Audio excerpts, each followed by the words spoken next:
반갑습니다. 대중문화탐구의 이병철입니다. 오늘의 다큐 주인공은 국민 히어로 젊은 가왕 임영웅씨입니다.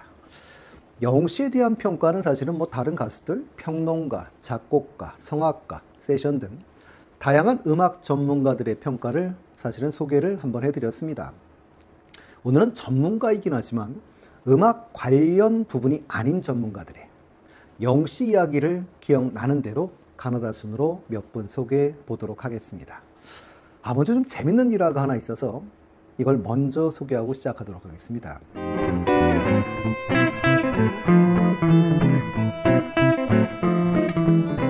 카이스트의 문화기술대학원 음악신경과학연구실에서 아이돌 그룹 NCT 127 그리고 우리 영웅씨, 바흐 팬을 대상으로 뇌파 실험 연구를 진행했었다고 합니다. 팬들이 좋아하는 음악을 들을 때 뇌파가 어떻게 나타나는지를 확인하는 연구였다고 하는데요. 대상은 실험 조건을 충족하는 20대, 30대, 30명이었다고 합니다. 일단 연령층을 본다면 NCT 127이 있는 것은 이상하지 않지만 우리 영웅씨가 있다는 것은 영웅씨의 팬층의 스펙트럼이 얼마나 넓은지를 알 수 있는 것이지요. 우리나라에서 가장 사랑받는 가수로 가장 넓은 팬층과 가장 많은 팬을 가진 국민 가수로서 영웅씨는 단독 연구되어야 할 것 같은데요. 영향력을 비교하기 위해서라면 어쩔 수 없이 다른 분들과 같이 연구할 수밖에 없는 것이겠죠. NCT는 SM 엔터테인먼트 소속의 26인조 다국적 보이 그룹이고 NCT 127은 NCT 서브그룹으로 10인조 그룹인데요. NCT 127의 127은 서울의 경도를 의미하는 것으로 대한민국을 중심으로 활동한다는 의미라고 합니다. 즉 K-팝의 본거지인 서울을 중심으로 활동하기 때문에 K-팝을 전 세계에 알리겠다라는 포부를 담은 것이라고 하지요. NCT 127은 유튜브 구독자가 550만 명 정도 되는 걸로 저는 알고 있는데요. 현재 활동 중인 아이돌 그룹 중에 한국을 대표하는 아이돌 그룹입니다. 그리고 음악의 아버지 바흐, 클래식하면 모차르트, 베토벤과 더불어 세계에서 가장 위대한 음악가로 꼽히는 분이죠. 그럼 대표적인 아이돌 그룹 NCT와 클래식, 음악의 아버지 바흐, 그리고 나머지 한 분이 우리 젊은 가왕 국민 히어로 영웅씨였던 것은 실험에서조차 영웅씨의 위상을 알 수 있는 대목인 것 같습니다. 실험에 참여하신 분 중에 올리신 글이 있었는데요. NCT, 바흐, 그리고 우리 영웅씨의 곡을 랜덤으로 들려주며 그 음악을 들을 때 나오는 뇌파를 측정해 분석하는 실험이었다고 하는데요. 우리 영웅씨는 음악을 통한 마음의 치유사지요. 걱정을 해서 걱정이 없으면 걱정이 없겠네 라고 하는 티벳 속담이 있는데요. 걱정을 한다고 해서 문제가 해결되는 것은 아니니 지나치게 걱정하지 말라는 뜻입니다. 실제로 걱정을 많이 하면 마음뿐만 아니라 몸 건강에도 좋지 않습니다. 그런데 영웅씨의 노래를 듣고 있으면 정말 걱정이 없어지는 신비로운 경험을 하실 수 있습니다. 서영구 숙명여대 경영학과 교수는 임영웅 신드롬을 이효리 열풍과 비교하여 설명한 적이 있었습니다. 1980년대에 태어난 세대를 변화시킨 혁신자가 이효리였다면 1990년대를 비롯한 Z세대에겐 임영웅의 영향력이 버금갈 것이라며 임영웅의 음악이 Z세대와 기성세대를 융합하는 축이자 힐링 포인트가 될 가능성이 높다고 이야기했습니다. 그러면서 Z세대와 기성세대의 소통이 쉽지 않은 상황에서 임영웅이라는 스타가 전 세대를 아우르며 길을 내고 있다고 이야기를 했죠. 서 교수는 무엇보다 중요한 건 영웅씨가 사람들에게 힐링을 준다며 전 세대를 아우르는 리더로서의 조건을 갖추고 있다고 평하였습니다. 다음소프트에서 부사장을 지냈고 고려대 미디어학부 교수이며 다수의 저서와 방송 출연을 하셨던 대한민국의 빅데이터 전문가로 유명하신 송기령 교수는 영웅씨의 K리그에서의 시축대를 이야기하며 영웅씨 응원차 축구장을 찾으려는 팬들이 자발적인 규칙을 제정하고 규칙을 지키는 모습을 보면서 영웅씨로 인해 영웅시대 분들이 연대를 통해 자발적으로 배움과 가르침을 나누는 모습에 주목했습니다. 그러면서 영웅시대를 응집시키는 것이 음악이라는 것도 눈여겨볼 부분이라고 이야기를 했지요. 내과학의 한 논문에 따르면 우리는 31세 이후는 좀처럼 새로운 음악을 듣지 않는다고 합니다.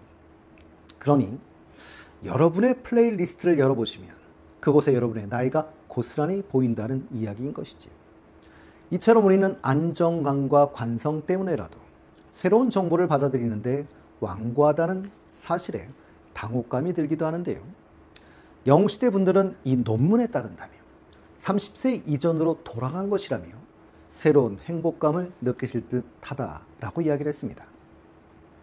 그리고 이분은 제가 사실은 한번 소개한 적이 있던 분인데요. 국내 1세대 정치 평론가로 불리며 시사평론가로 유명하신 유창선 교수님. 오마이뉴스나 시사저널의 칼럼니스트를 지냈고 한림대학교, 경희사이버대학의 외래 교수를 역임하신 분이기도 한데요. 평소 트로트를 듣는 일이 거의 없어 영웅씨의 노래도 제대로 들은 적이 없다고 하신 분이었었죠. 대중음악을 오랫동안 해온 분들의 영웅씨에 대한 찬사가 사실인지 궁금해 영웅씨의 공연을 직접 관람해 봐야겠다는 생각을 했다고 합니다. 하지만 영웅씨의 콘서트장에 가는 일은 쉽지 않았다고 하죠. 당연한 일이지요. 티켓팅이니까요. 그러다 작년 대구 엑스포 공연을 앞두고 천신만고 끝에 티켓팅을 성공하여 대구에서 영웅씨를 직접 보고 들을 수 있었다고 합니다. 한마디로 대단하고 좋은 가수였다고 이야기를 했죠. 무엇보다도 노래를 정말 잘 부른다고 했는데요. 특별히 힘들이지 않고 옆 사람에게 이야기하듯 자연스럽게 노래한다며 고음역대에서도 남들처럼 힘들이는 표정도 없고 목소리 자체도 좋은데다가 발성도 좋아 듣기가 편하고 노래의 전달력이 뛰어나다고 했습니다. 뿐만 아니라 어떤 장르의 노래를 불러도 낯설거나 어색하지 않고 잘 어울린다며 영웅씨는 대중가수로서 많은 것들을 갖추고 있다고 이야기를 했습니다. 노래 잘하지요. 잘생겼지요. 인간미를 느끼게 하는 친밀한 말솜씨에 어려운 환경을 딛고 성공했다는 휴먼에 써서도 선한 사람이 잘 되길 바라는 대중의 정서에 부합된다며 굳이 호불호가 나뉠 이유도 없고 좋아하지 않을 수 없는 가수라고 이야기를 했습니다. 영씨는 본인의 음악적 재능이 뛰어나고 폭넓고 다양한 음악에 도전하려는 본인의 노력은 계속될 것 같다며 영씨는 자신에 대한 대중들의 기대와 요구가 무엇인지를 이미 알고 있는 듯하다라고 이야기를 했습니다. 그리고 우리 대중음악사의 거목으로 성장해 나가기를 기대한다라는 말로 글을 맺었는데요. 영씨에 대해 몇 년을 지켜보며 느꼈던 내용들을 한 번의 콘서트로 이렇게 정리하시는 것도 놀랍지만 이렇게 한 번의 콘서트, 매 콘서트마다 이렇게 느끼게 하는 영웅씨도 놀랍습니다. 다양한 과학 칼럼을 쓰고 계시는 생체신호 분석 전문가로 충북도립대 교수이신 조동욱 교수님. 영웅씨에 대한 칼럼도 사실은 종종 쓰시는 분이기도 한데요. 조 교수는 미스터트롯 경연에서 영웅씨가 부른 어느 60대 노부부 이야기와 바램을 좋아하신다고 했습니다. 주로 영웅씨가 어떻게 노래를 부르기에 수많은 사람들이 영웅씨의 노래 울고 웃는지에 대한 내용들을 주로 써주셨는데요. 제 나름대로 요약을 해본다면 첫째는 영웅씨는 음의 높이, 낮이, 이 높낮이와 관계없이 실리는 에너지를 일정하게 유지하고 있다고 이야기를 했습니다.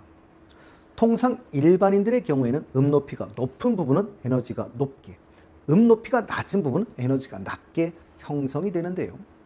이럴 경우 음 높이 변화에 따라 동반된 에너지의 변동으로 노래의 부분에 따라 전해지는 감동이 다르게 된다고 하죠. 에너지가 부족해지면 저희가 흔히 말하는 맥 빠진다라는 표현처럼 감동이 없게 되는 것이죠. 그러나 영웅씨는 음 높이의 변화와 무관하게 동일한 에너지를 싣고 있어 노래의 어느 부분이든 전해지는 감동이 동일한 매력을 가지고 있다고 이야기를 했습니다. 둘째는 가사 전달력 부분인데요. 영웅씨는 정확한 가사 전달을 하고 있다라고 이야기를 하지요. 이것은 가사가 입에 뵐 정도로 연습을 한 결과인 것 같다고도 이야기했습니다. 세 번째는 감정 전달력 부분인데요. 영씨의 경우 음성에 실리는 에너지를 부드럽고 적게 하면서 노래를 부른다고 합니다. 그러다 보니 트로트라기보다는 트로트 형식을 빌린 발라드풍으로 아주 부드러움을 느끼게 노래를 불렀다고 평하였죠. 특히 고음 부분에 있어서도 음성에 실리는 에너지를 부드럽게 가져감으로써 거부감 없이 감정이입을 절제력 있게 극대화시키고 있다고 합니다. 네 번째는 비언어적인 면인데요. 영씨는 지그시 눈을 감고 자신이 부르는 노래에 표정으로, 몸짓으로 모든 감정을 나타나고 있다고 했죠. 이런 요소를 모두 갖춘 영씨의 인기는 타고난 것도 있지만 본인의 엄청난 노력도 있지 않았을까라는 생각으로 마무리를 했습니다. 오늘의 마지막은 홍해걸 씨인데요. 홍해걸 씨는 여에스터의 남편이기도 하지요. 서울대 의대 출신으로 의사이면서 중앙일보에서 의학 전문 기자 생활을 하셨고요. 지금은 의학 채널 비욘디를 운영 중입니다. 비욘디 여기에 임용이 정신과 의사보다 낫다라는 영상을 게재하기도 했었는데요. 영씨를 찬양하거나 정신과 의사를 폄훼하려는 것이 아니라면서 유명한 대학의 정신과 교수님을 만났던 이야기를 전해주었습니다. 환자분들이 영씨 이야기를 많이 한다며 우울증으로 잠도 못 자고 괴롭고 힘들어하던 환자들이 임용 때문에 살맛이 난다며 영씨 노래를 들으면 기분이 좋아진다고 정신과 의사 앞에서 대놓고 의사보다 임용이 낫다라는 이야기를 했다고 합니다. 하물며 30대 초반인데 출세하고 돈을 많이 벌면 폼도 잡고 그러는 편이지만 우리 영씨는 정말 겸손하고 인성도 선량해 보이고 인간적으로 매력이 넘치는 분이라고 칭찬해 주었습니다. 노래만으로 평가해도 최고의 가수인데 인성까지 못 갖춘 것이 없는 영씨. 영씨의 소식을 전하는 제 기분까지도 좋아집니다. 영웅이 사라진 시대, 이 시대의 진정한 영웅으로 계속 남아주시길 기원합니다.